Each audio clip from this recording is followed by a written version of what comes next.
اور اسی حوالے سے آج سندھ حکومت نے ایک اور اہم فیصلہ کیا اور انہوں نے یہ کہا کہ ود ہولڈنگ ٹیکس جو ہے جو وفاق کے لیے کلیکٹ کیا جاتا ہے صوبائی حکومت کے لیول پہ وہ نہیں کلیکٹ ہوگا. سندھ حکومت جو ہے وہ کارز پہ پراپرٹی کی خرید و فروخت کے اوپر ود ہولڈنگ ٹیکس کلیکٹ کرتی ہے, فیڈرل ود ہولڈنگ ٹیکس.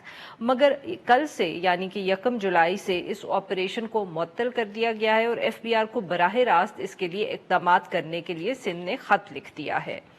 اسی حوالے سے گفتگو کرنے کے لیے ہمارے ساتھ موجود ہیں سندھ حکومت بیرسٹر مرتضیٰ وہاب صاحب. ویلکم ٹو دا شو مرتضیٰ صاحب. سب سے پہلے تو ہم سب کی طرف سے, ساری ٹیم کی طرف سے آپ کو نیک خواہشات. You were unwell with corona sir, امید کرتے ہیں کہ اب آپ کی صحت ٹھیک ہے. جی بہت شکریہ عارفہ, آپ سب کی دعا سے لوگوں نے جو خیر سگالی پیغامات بھیجے میں ان کا شکر گزار ہوں. الحمدللہ اللہ تعالیٰ نے بڑا کرم کیا اور میں ریکور کر چکا ہوں اب. صحیح. جی مرتضیٰ صاحب, اب یہ بتائیے گا کہ یہ ایک دم وزیر اعلیٰ صاحب نے ہمیں تو یہی لگ رہا ہے ایک دم فیصلہ کیا, انہوں نے اناؤنس کر دیا کہ ود ہولڈنگ ٹیکس جو ہے اب سندھ کلیکٹ نہیں کرے گی فیڈریشن کے لیے. کچھ ہمیں ذرا تفصیل بتائیں اس کے حوالے سے.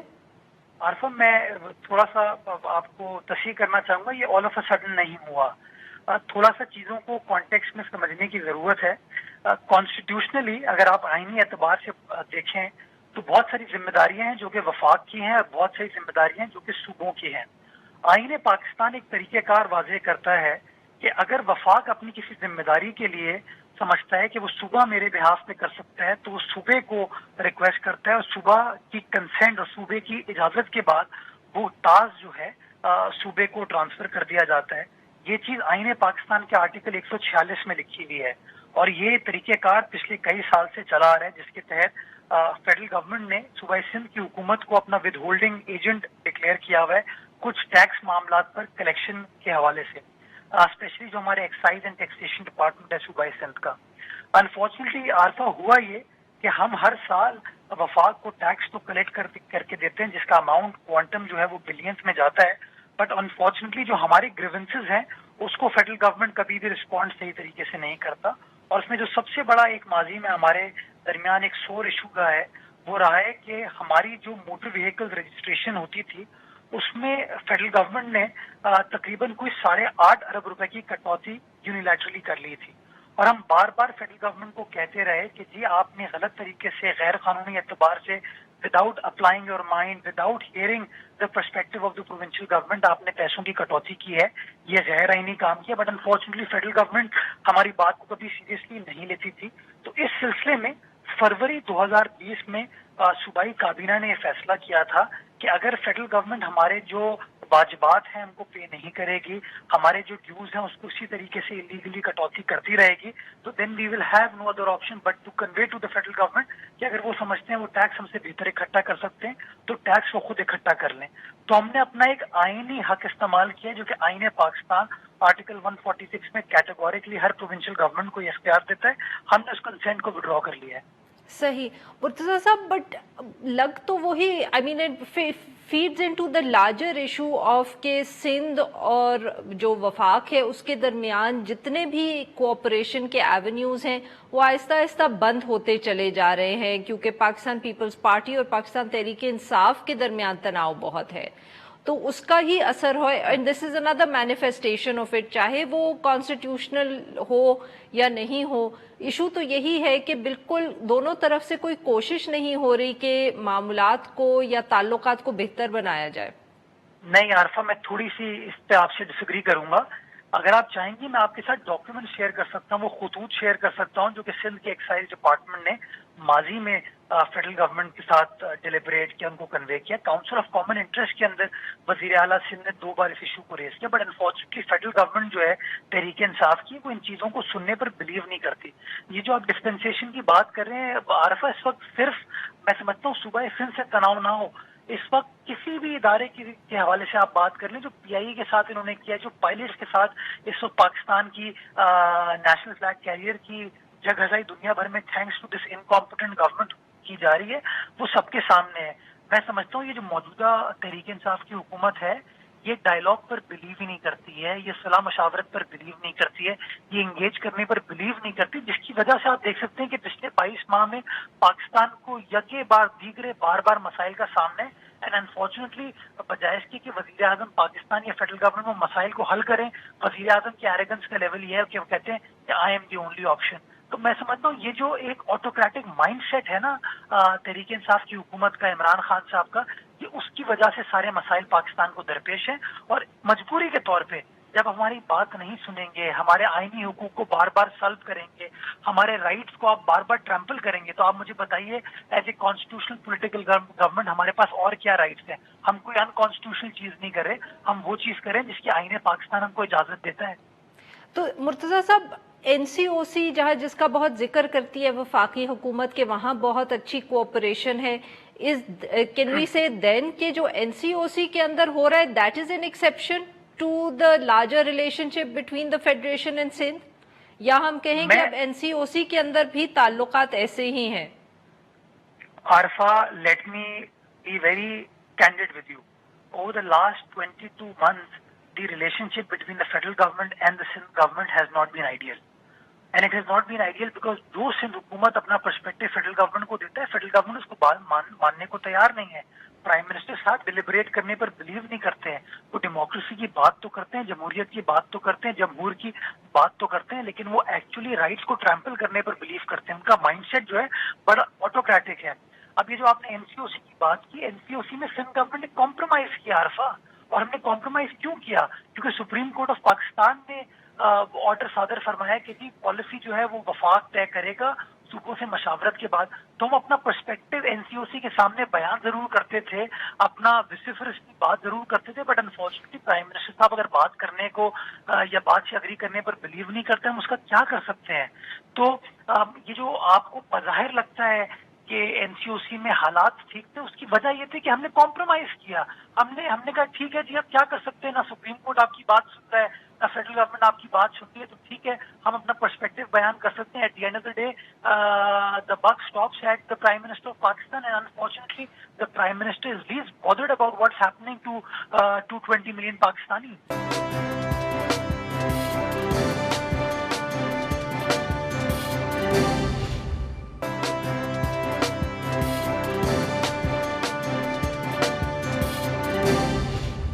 آپ کی اب حکومت کا یہاں کیا ریاکشن ہوگا؟ کیا اب اس رولنگ کو آپ سپریم کورٹ میں تو میرے خیال میں اب یہ چیلنج نہیں کی جا سکتی کیونکہ وقت گزر چکا ہے, تو اب سندھ حکومت کیا کرے گی اس معاملے میں؟ یہ جو 3 ہسپتال ہیں, دیکھیں ہمارے پاس جو قانونی آئینی اعتبار سے حق حاصل ہے وہ ایک ریویو نظر ثانی درخواست کا حق حاصل ہے. ہم نے وہ نظر ثانی کی درخواست فائل کی ہے, سپریم کورٹ میں پینڈنگ ہے, اس کے اوپر ابھی تک سپریم کورٹ نے کوئی فیصلہ نہیں کیا. تو پہلی چیز تو یہ کہ ایک لیگل کانسٹیٹیوشنل ایونیو سندھ حکومت کے پاس آج بھی اویلیبل ہے, نمبر 1. نمبر 2, جو 17 جنوری کا فیصلہ ہے سپریم کورٹ کا, اس کے اندر سپریم کورٹ نے کچھ لوازمات طے کرنے کا کہا ہے جو فیڈرل گورنمنٹ کو اور پروونشل گورنمنٹ کو مل کر طے کرنے. ہماری ہیلتھ منسٹر نے فیڈرل گورنمنٹ کو ایک خط لکھا ہے, اس خط میں تمام چیزیں لکھی ہیں کہ یہ جو لوازمات طے کرنے, یہ جو پیرامیٹرز طے کرنے, جب تک یہ پیرامیٹرز طے نہیں ہوں گے تب تک آپ اس کے کنٹرول کو سنبھال نہیں سکتے. اور اربوں روپے کی جو انویسٹمنٹ ماضی میں سندھ حکومت نے ان تینوں اسپتالوں میں کیا ہے, سپریم کورٹ کے فیصلے کے مطابق وہ پیسے آپ کو ہمیں انڈیمنیفائی کرنا ہے, ہمیں پیسوں کو ری پے کرنا ہے آپ کو. تو جب تک آپ وہ پیمنٹ ہمیں نہیں کرتے, یہ اسپتالوں کو کنٹرول برائے مہربانی سندھ حکومت کے پاس رہنے دیں تاکہ ہیلتھ کے ایشو کے اوپر کوئی کمپرومائز نہ ہو سکے, اور لوگوں کو جو state of the art facility in 3 اسپتالوں میں سندھ حکومت دے رہی تھی وہ اسی طریقے سے کنٹینیو کرتی رہے. ہم آج بھی کمیٹڈ ہیں کہ ان تینوں اسپتالوں میں جس طریقے سے مثالی کام ہو رہا تھا, انشاءاللہ اس مثالی کام کو ہم جاری و ساری رکھیں گے. تو مرتضیٰ صاحب, any reaction from the federal government? کیا وفاقی حکومت نے کوئی آپ لوگوں کو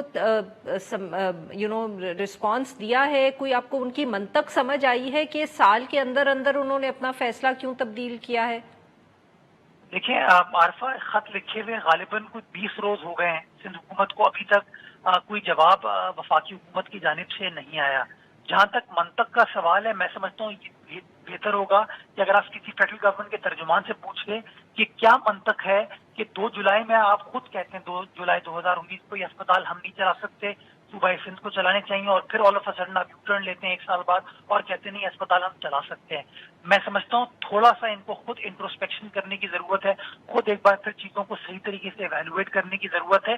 خدا کا واسطہ ہے کہ صحت کے معاملات پر یہ جو پیر کھینچتے ہیں, یہ جو بار بار مڈسلنگنگ کی جاتی ہے, یہ نہ کی جائے, اور یہ ہسپتال جو کہ اچھے طریقے سے سندھ حکومت کے پاس چل رہے تھے اسی طریقے سے چلتے رہیں تاکہ صحت کے معاملے پر کوئی کمپرومائز نہ ہو پائے. بہت بہت شکریہ مرتضیٰ صاحب, آپ نے ہم سے بات کی. یہاں پہ لیں گے ہم ایک چھوٹا سا بریک, اور جب ہم بریک سے واپس آئیں گے تو ہم بات کریں گے کہ لاک ڈاؤن کی وجہ سے جو خواتین کے حقوق ہیں یا ڈومیسٹک وائلنس کے کیسز ہیں ان کے اندر کتنا اضافہ ہو رہا ہے. Stay with us.